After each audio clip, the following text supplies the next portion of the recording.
उसके बाद जो है वो क्वेश्चन नंबर जो है वो 5। तो क्वेश्चन नंबर 5, अब हम कब से जो है सिर्फ नॉन सेविंग के पीछे ही पड़े हुए थे, बस नॉन सेविंग का ही कैलकुलेट कर रहे थे। तो अब जो हम जो है डिविडेंड इनकम भी जो है कैलकुलेट करेंगे। अब देखते हैं कि वो किस तरीके से कैलकुलेट होता है। ठीक है, तो एम्प्लॉयमेंट इनकम कितनी गिवन है जो है वो 62,500 एम्प्लॉयमेंट इनकम, जो कि नॉन सेविंग में लिखी जाती है। और डिविडेंड इनकम है कितने की, 10,000 की। बस एक ही बंदा है, बस वो जॉब करता है, एम्प्लॉयमेंट इनकम कमाता है और शेयर्स रखे हुए उसने खरीद के जिसमें से डिविडेंड मिलता है। तो साल में उसने कमाया कितना एम्प्लॉयमेंट इनकम में से 62,500, और जो डिविडेंड उसको कितना मिला 10,000। ठीक है, बस अब उसको देखना है कि उसको जो है कितना जो है वो टैक्स पे करना है। ठीक है, तो हमने जो है वो सॉल्यूशन लिखा। ठीक है, अब हमने सबसे पहले जो है वो 3 कॉलम बना दिए, नॉन सेविंग के, सेविंग के और जो है वो डिविडेंड का। ठीक है, चौथा जो है वो टोटल का। तो हम जो है वो एज इट इज़ सबसे पहले जो वो 6 इनकम जो है वो एज इट इज़ जो है वो लिख लेते हैं, एम्प्लॉयमेंट इनकम और जो है वो अभी हमने जो वो डिविडेंड इनकम जो वो लिख दी। ठीक है, कोई और इनकम है नहीं हमारे पास, अभी सिर्फ एम्प्लॉयमेंट इनकम और डिविडेंड इनकम है। ठीक है, वरना अगर लिखना चाहें तो आप लिख लें employment, pension, property, trading, interest, dividend. लेकिन अभी सवाल में सिर्फ 2 ही इनकम है, जो है वो एम्प्लॉयमेंट इनकम और जो है 10,000 की डिविडेंड इनकम। तो एम्प्लॉयमेंट इनकम 62,500 जो वो नॉन सेविंग में लिखी जाती है, तो हमने लिख दी। और डिविडेंड इनकम जो अपने कॉलम में लिखी जाती है 10,000 हमने वहाँ लिख दी। ठीक है, सेविंग इनकम में कुछ भी नहीं आया। ठीक है, तो हमारे पास जो वो रो वाइज टोटल कितना आ गया, एम्प्लॉयमेंट इनकम का 62,500, डिविडेंड का जो है वो 10,000। तो इस तरीके से हमारे पास जो वो टोटल इनकम हमारे पास कितनी कैलकुलेट हो गई, नॉन सेविंग की 62,500, सेविंग की 0 और डिविडेंड की जो 10,000। और वैसे ही टोटल इनकम कितनी हो गई, रो वाइज टोटल जो वो 72,500 जो हमारे पास जो फिगर आ गया। ठीक है, हम जो इसमें से माइनस करते हैं क्वालिफाइंग इंटरेस्ट, जो कि कुछ है नहीं, तो हमने जो 000 लगा दिया। तो हमारे पास जो नेट इनकम जो एज इट इज़ जो वही आ गई, सेम, कोई फ़र्क नहीं। ठीक है, अब जो हम इसमें से माइनस करेंगे पर्सनल अलाउंस। पर्सनल अलाउंस जो है सबसे पहले किस में से माइनस किया जाता है, नेट इनकम में से माइनस किया जाता है नॉन सेविंग की। ठीक है, तो नॉन सेविंग की नेट इनकम में से हमने जो 12,500 की फ़िगर जो माइनस करा दी। अगर नॉन सेविंग कम होती 12,500 से तो फिर सेविंग से माइनस कराते, सेविंग इनकम है नहीं तो फिर डिविडेंड से माइनस करवाते पर्सनल अलाउंस को। लेकिन पर्सनल अलाउंस जो है वो पूरा का पूरा ख़त्म हो गया नॉन सेविंग में ही। ठीक है, क्योंकि बहुत छोटा सा था 12,500 का, और नेट इनकम नॉन सेविंग की कितनी ज़्यादा थी 62,500 की। ठीक है, तो पर्सनल अलाउंस सेविंग को भी कुछ नहीं मिला, डिविडेंड को भी कुछ नहीं मिला, और जो टोटल में से हमने जो वो 12,500 माइनस करवा दिया। ठीक है, तो हमारे पास जो वो टैक्सेबल इनकम जो है वो कितनी आई, नॉन सेविंग की 50,000, सेविंग इनकम की कितनी आई 0, डिविडेंड इनकम की कितनी आई 10,000। तो हमारे पास जो टैक्सेबल इनकम कितनी आ गई, टोटल टैक्सेबल इनकम 60,000। अब ये जो 60,000 की फ़िगर होती है ये हमें हेल्प किस चीज़ में करती है, टैक्स पेयर का स्टेटस मालूम करने में। तो ये फ़िगर जो है वो 60,000 की, ये जो है 37,500 से ज़्यादा है, 1.5 लाख से कम है, तो ये इसीलिए बंदा हाई रेट टैक्स पेयर कहलाएगा। तो ये 37,500 से फिगर ज़्यादा है और जो 1.5 लाख से कम है, तो इसलिए बंदा हाई रेट टैक्स पेयर कहलाएगा। अगर 37,500 से कम फिगर आती तो बेसिक रेट टैक्स पेयर होता। ये 37,500 से लेकर 1.5 लाख के बीच में फ़िगर है 60,000 की, इसीलिए ये हाई रेट टैक्स पेयर है। और अगर ये फिगर जो 1.5 लाख से ज़्यादा होती तो बंदा जो एडिशनल रेट टैक्स पेयर कहलाता। ठीक है, तो हम सबसे पहले जो वो नॉन सेविंग को टैक्स करेंगे। ठीक है, हम सबसे पहले जो नॉन सेविंग को टैक्स करेंगे, उसके बाद सेविंग इनकम तो कुछ है नहीं, क्या टैक्स करें उसको। उसके बाद हम जो डिविडेंड इनकम को जो वो टैक्स करेंगे। तो सबसे पहले हमने जो वो नॉन सेविंग लिखा, 50,000 को हमें जो टैक्स करना है। तो ये 50,000 की जो फिगर है जो कि टैक्सेबल इनकम है नॉन सेविंग की, ये जो वो 37,500 से ज़्यादा है, यानी पहले बैंड से ज़्यादा है। तो पहले बैंड तक की अमाउंट पे 20% लग जाएगा, और फिर जो दूसरे बैंड जैसे ही स्टार्ट होगा वहाँ से लेके 50,000 तक की इनकम पे जो वो दूसरे बैंड की परसेंटेज लग जाएगी 40%। तो इसलिए 1 से लेकर 37,500 तक यानी पहले बैंड ख़त्म होने तक जो है इस पे जो है वो 20% रेट लगा, तो हमारे पास जो है वो जो भी फिगर आई होगी। उसके बाद जो 37,500 से लेकर 50,000 की जो है वो टैक्सेबल इनकम तक जो है वो दूसरे बैंड की परसेंटेज लगेगी। तो 37,500 से लेके 50,000 तक कितना कितना डिफरेंस है, 12,500 का, उस पर जो 40% रेट लगेगा, तो जो भी फिगर आई। तो देखा जाए तो हमने जो 50,000 की जो पूरी जो टैक्सेबल इनकम को टैक्स कर लिया, ठीक है। 37,500 तक पहले बैंड की परसेंटेज लगा के, और जो है दूसरे बैंड से स्टार्ट से लेके 50,000 की टैक्सेबल इनकम तक 40% जो रेट लगा दिया, तो हमारे पास जो नॉन सेविंग जो पूरा टैक्स हो गया। अब हमें जो वो सेविंग इनकम को टैक्स करना है, जो कि ज़ीरो है, तो कोई जो वो है ही नहीं, कोई सेविंग इनकम है ही नहीं। उसके बाद जो डिविडेंड इनकम लिया। अब डिविडेंड इनकम में जब भी हम जो वो टैक्स लगाना शुरू करते हैं डिविडेंड इनकम में, तो 2,000 का नील रेट बैंड मिलता है। क्या मिलता है? 2,000 का नील रेट बैंड मिलता है। यानी आपने जितना भी डिविडेंड कमाया उसके शुरू का 2,000 माफ़। आपने जितना भी डिविडेंड कमाया उसके शुरू का 2,000 माफ़। तो 10,000 कमाया, उसका 2,000 की जितनी भी इनकम है वो माफ़ है।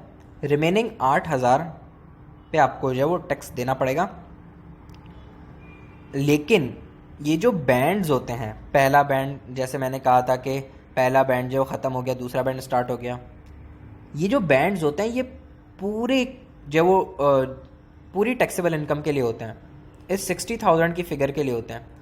तो अगर नॉन सेविंग ने कोई पहला बैंड ख़त्म कर दिया, अगर जो है वो नॉन सेविंग ने पहला बैंड ख़त्म कर दिया और दूसरा बैंड स्टार्ट हो गया, जैसे यहाँ पे दूसरा बैंड स्टार्ट हो गया था, तो अब आगे आने वाली जितनी भी इनकम होंगी, चाहे वो सेविंग इनकम हो चाहे वो डिविडेंड इनकम हो, उन पे दूसरे बैंड की परसेंटेजेस लगेंगी। अगर जो है नॉन सेविंग ने या सेविंग इनकम ने किसी ने भी दूसरा बैंड भी पूरा कंप्लीट कर लिया, ख़त्म कर लिया, 1.5 लाख तक पहुंच गए, जो कि इस केस में पहुंच नहीं सकते क्योंकि सिर्फ 60,000 है, तो अगर 1.5 लाख तक पहुंच गए तो फिर आने वाली जितनी भी इनकम्स होंगी फ्यूचर की, उन पे तीसरे बैंड की परसेंटेज लगेगी। अभी इस केस में फिर जो कौन सी तीसरे बैंड की परसेंटेज लगेंगी, अभी यहाँ पे जो नॉन सेविंग की टैक्सेबल इनकम थी 50,000 की, उसने पहला बैंड पूरा ख़त्म कर दिया और जो दूसरा बैंड जो शुरू हो गया था, ठीक है। अब जो आने वाली डिविडेंड इनकम है उस पर जो है वो नील रेट बैंड के बाद जितनी भी जो वो 8,000 की डिविडेंड इनकम बचेगी उस पर दूसरे बैंड की परसेंटेज लगेगी। तो नील रेट बैंड कितना होता है? 2,000 का। तो हमने जो उस पर जो 0% लगा दिया नील रेट बैंड की वजह से, तो हमारे पास 0 फिगर आई, लेकिन फिर भी हमने x लिखा, लेकिन यहाँ पे आएगा क्या? 0 ही आएगा, ठीक है। अब डिविडेंड इनकम 10,000 की थी, जिसमें से 2,000 जो है वो नील रेट बैंड में चली गई, ठीक है। तो रिमेनिंग जितनी भी 2,000 से लेकर 10,000 की डिविडेंड इनकम तक जितना भी डिफरेंस है, जो वो 10,000 तक का जितना भी डिफरेंस है 8,000 का, उस पे जो है वो डिविडेंड के दूसरे बैंड की परसेंटेज लगेगी कितनी? 32.5%, जो कि हमने जो वो पढ़ा था कि पहले बैंड में अगर कोई जो डिविडेंड इनकम फॉल करती है तो जो है उस पर 7.5% रेट लगता है, अगर दूसरे बैंड में फॉल करती है तो 32.5% रेट लगता है, और अगर जो तीसरे बैंड में डिविडेंड इनकम फॉल करती है तो उस पर 38.1% लगता है। तो यहाँ पे डिविडेंड इनकम जो है वो 10,000 की थी, जिसकी शुरू की 2,000 जो वो नील रेट बैंड में चली गई, रिमेनिंग जितनी भी 8,000 बची उस पर दूसरे बैंड की परसेंटेज लगेगी 32.5 की फिगर। क्यों 32.5 की फिगर क्यों लगेगी? 32.5 की फिगर 32.5 की परसेंटेज क्यों लगेगी? क्योंकि जब वो नॉन सेविंग ने पहला बैंड जो है वो पूरा जो है वो कंप्लीट जो है वो कर लिया, ठीक है। तो इसीलिए अब आने वाली जितनी भी जो नेक्स्ट डिविडेंड इनकम है उस पर दूसरे बैंड की परसेंटेज लगेगी 32.5%, ठीक है। तो हमारे पास जो भी फिगर आ जाएगी तो जो है ये वाली एक्स अमाउंट, ये वाली एक्स अमाउंट, यहाँ पे तो ज़ीरो आया होगा लेकिन फिर भी ये वाली एक्स अमाउंट और ये वाली एक्स अमाउंट, इन चारों का जो भी टोटल होगा, जितना भी ये टोटल होगा वो जो हमारी इनकम टैक्स लायबिलिटी जो है वो आएगी।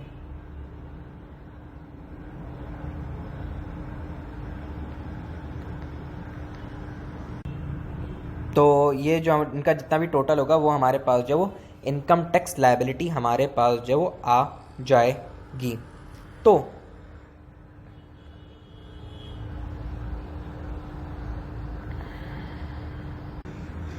2000 का जो nil rate band dividend income पर अवेलेबल होता है टैक्स पेयर को, वो irrespective of tax payer status होता है, ठीक है, irrespective of tax payer status.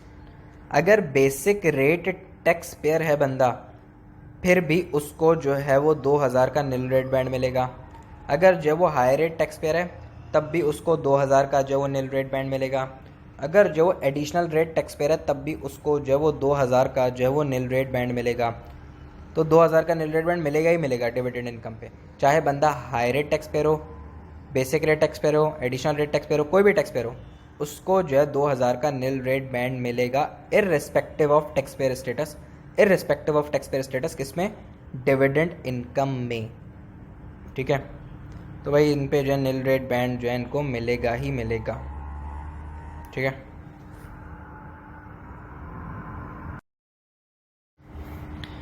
उसके बाद जो है कुछ टैक्स रेट्स जो दोबारा रिपीट कर लेते हैं प्रॉपर तरीके से। तो टैक्स रेट्स हमने बात की थी कि बैंड्स के हिसाब से जो रेट लगते हैं, पहला बैंड, दूसरा बैंड, तीसरा बैंड। तो पहला बैंड स्टार्ट कहाँ से कहाँ तक होता है? 1 से लेके 37,500 तक जो पहला बैंड होता है, ठीक है। दूसरा बैंड कहाँ से कहाँ तक स्टार्ट होता है? 37,500 से कहाँ तक जाता है? जो वो 1.5 लाख तक की फिगर तक, ठीक है। और जो तीसरा बैंड जो 1.5 लाख से ऊपर जितना भी जो जाता गया, ठीक है। तो अगर कोई नॉन सेविंग इनकम जो है वो पहले बैंड में फॉल करती है तो उस पर 20% रेट लगता है, दूसरे में 40%, तीसरे में जो 45%, और सेविंग इनकम में भी जो वही सेम 20, 40, 45। और जब डिविडेंड इनकम में क्या होता है कि 7.5%, 32.5%, 38.1%, ठीक है। तो नॉन सेविंग में क्या 20% पहले बैंड में, दूसरे बैंड में 40%, तीसरे बैंड में 45%। और जैसे सेविंग इनकम भी सेम वही 20%, 40%, 45%। अगर जो डिविडेंड कोई जो पहले बैंड में फॉल करती है तो उस पर जो है वो 7.5%, दूसरे बैंड में फॉल करती है तो 32.5%, तीसरे बैंड में फॉल करती है तो 38.1%, ठीक है। ये जो है पक्के जो है याद होना चाहिए। उसके बाद जो है कुछ नील रेट बैंड्स के बारे में। तो nil rate band non saving में तो कोई भी नहीं मिलता, जो कि हमने बात की थी। नॉन सेविंग में कोई नील रेट बैंड नहीं मिलता, सिर्फ बस जो है नॉर्मल जो है वो टैक्स कैलकुलेट होता है, ठीक है। नील रेट बैंड जो है वो सेविंग इनकम और डिविडेंड इनकम को मिलता है। डिविडेंड इनकम की हमने क्या बात की कि 2000 का नील रेट बैंड जो है वो हर टैक्स पेयर को मिलेगा irrespective of tax payer status. चाहे वो बंदा बेसिक रेट टैक्स पेयर हो फिर भी उसको 2000 का नील रेट बैंड मिलेगा डिविडेंड पे, चाहे हाई रेट टैक्स पेयर हो फिर भी 2000 का मिलेगा, और चाहे जो है वो एडिशनल रेट टैक्स पेयर हो फिर भी 2000 का नील रेट बैंड जो उसको मिलेगा, ठीक है। लेकिन सेविंग इनकम के लिए थोड़ा सा जो वो सीन अलग है। तो नॉन सेविंग के लिए क्या है कि भाई नो नील रेट बैंड, तो भाई कोई नील रेट बैंड जो है वो नहीं होता फॉर नॉन सेविंग इनकम, ठीक है। सेविंग इनकम के लिए क्या होता है? डिविडेंड के लिए तो हमें पता है 2000 का नील रेट बैंड मिलता है irrespective of tax payer status. Saving income में क्या होता है कि अगर कोई बंदा बेसिक रेट टैक्स पेयर है, अगर कोई बंदा बेसिक रेट टैक्स पेयर है तो उसको जो है वो 1000 का नील रेट बैंड मिलता है।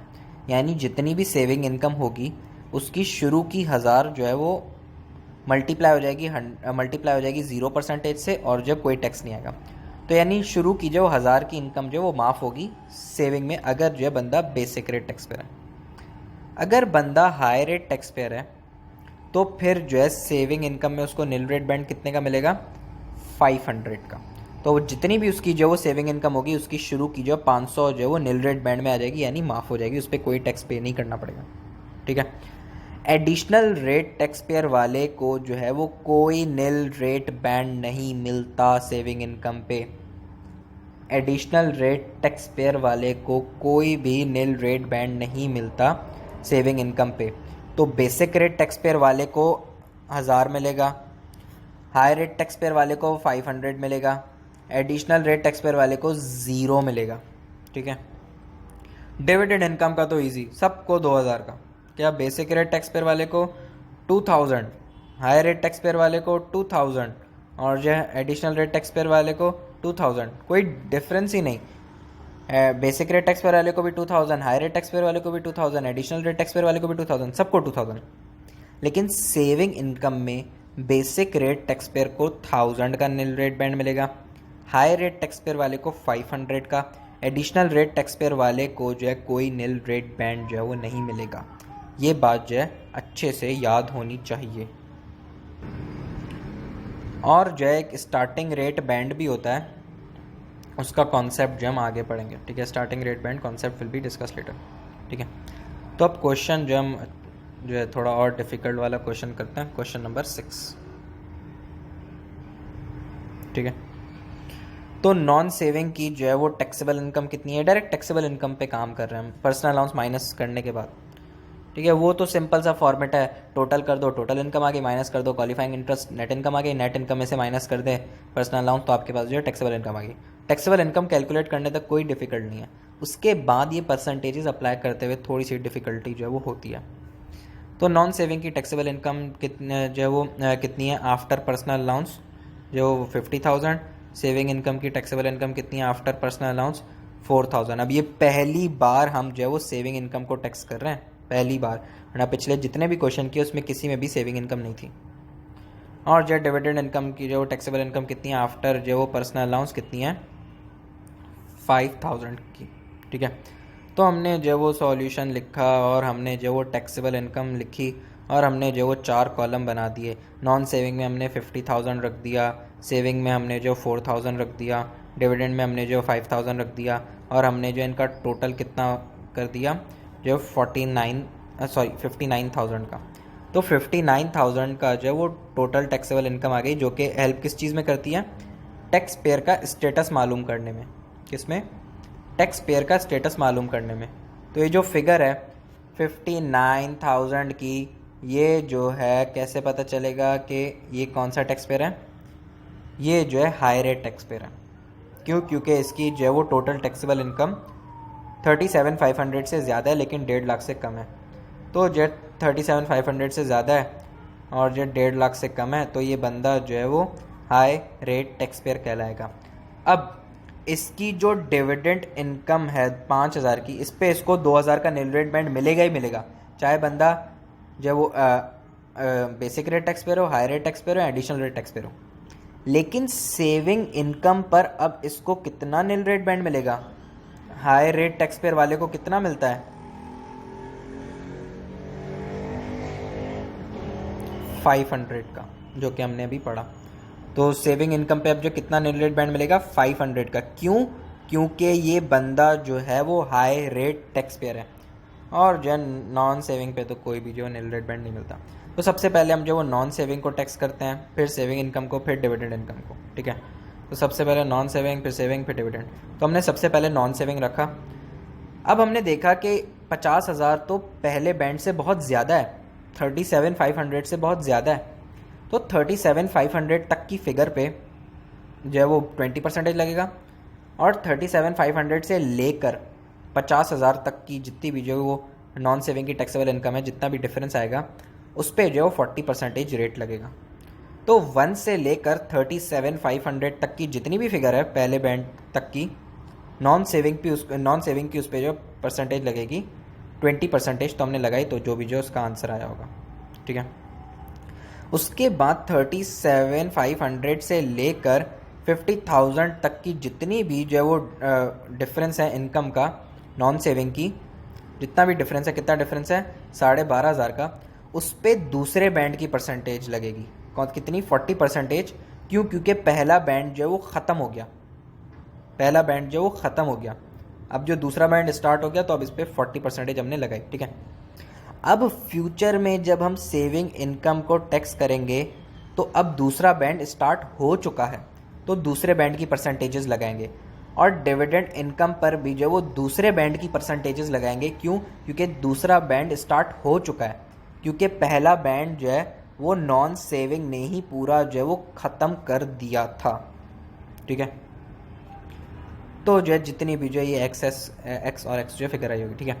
अब जैसे ही हमने सेविंग इनकम को टैक्स करना स्टार्ट किया, तो सबसे पहले हम जो है वो उसका जो निल रेट बैंड लेंगे, जो कि कितना है 500 का। क्यों? क्योंकि बंदा जो है वो क्या है, हाई रेट टैक्स पेयर है, तो इसीलिए इसको जो है वो 500 का जो है वो निल रेट बैंड जो है वो मिलेगा। तो 1 से लेके 500 तक का यानी निल रेट बैंड, इसको जो है कितना डिफरेंस है 500 का, तो उस पर जो है 0% लगा, तो हमारे पास आंसर 0 ही आया होगा, लेकिन फिर भी हमने एक्स लिख दिया। तो हम ये बोल सकते हैं कि जो 4,000 की जो है वो टैक्सेबल इनकम है सेविंग इनकम की, उसमें से 500 निल रेट बैंड में चला गया। रिमेनिंग जितने भी 3,500 रुपये हैं, उस पर दूसरे बैंड की परसेंटेज लगेगी। तो इसलिए 500 से लेके 4,000 तक का जितना भी डिफरेंस है 3,500 का, उस पर जो है वो दूसरे बैंड की परसेंटेज लगेगी 40%, क्योंकि सेविंग की दूसरे बैंड की परसेंटेज कितनी होती है 40%। तो हमारे पास जो भी जो एक्स अमाउंट हमारे पास जो है वो आई होगी। ठीक है। तो देखा जाए तो ये जो 50,000 की जो फिगर आई, इसमें से जो है ये जो 37,500 तक 20% लगा, रिमेनिंग 12,500 पे 40% लगा। तो हम ये बोल सकते हैं पूरे 50,000 जो वो टैक्स हो चुका। उसके बाद जब हम सेविंग इनकम को टैक्स करने आए, तो हमने बोला कि 4,000 की फिगर थी, जिसमें से 500 निल रेट बैंड में चला गया, और बाकी जो 3,500 था वो दूसरे बैंड में फॉल कर रहा था, इसीलिए उस पर 40% लगाया। तो हम ये बोल सकते हैं कि सेविंग इनकम भी जो है वो पूरा टैक्स हो चुका। अब जो है बचा क्या है, डिविडेंड इनकम। तो अब सबसे पहले इसको 2,000 का जो है वो निल रेट बैंड मिलेगा, irrespective of tax payer status.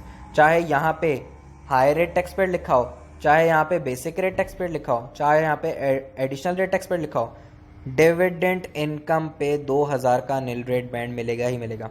तो इस 5,000 में से 2,000 निल रेट बैंड में चला जाएगा, और रिमेनिंग 3,000 जो है वो अब जो है वो दूसरे बैंड में फॉल कर रहा है, तो इसीलिए उस पर दूसरे बैंड की परसेंटेज लगेगी कितनी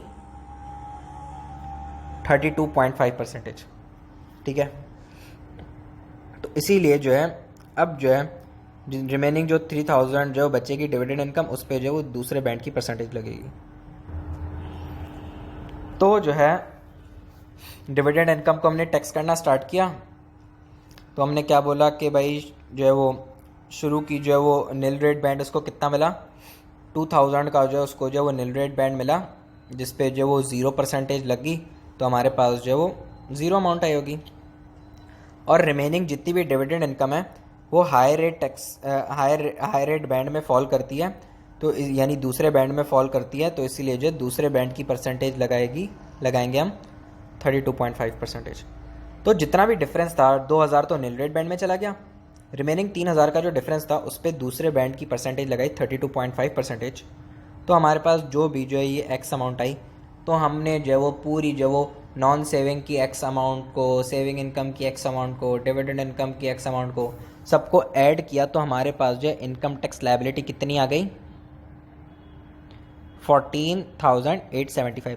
अब क्वेश्चन में नहीं था, लेकिन अभी हम यहाँ पे एज्यूम करते हैं कि जो पेई जो है कितना है 875 का, तो हमने पेई माइनस किया, तो हमारे पास जो इनकम टैक्स पेबल कितना आ गया 14,000 का। तो अब ये जो है ये फिगर है जो कि आपको जो है वो HMRC वालों को जो है वो पे करनी है, ये है आपका इनकम टैक्स पेबल। ओके।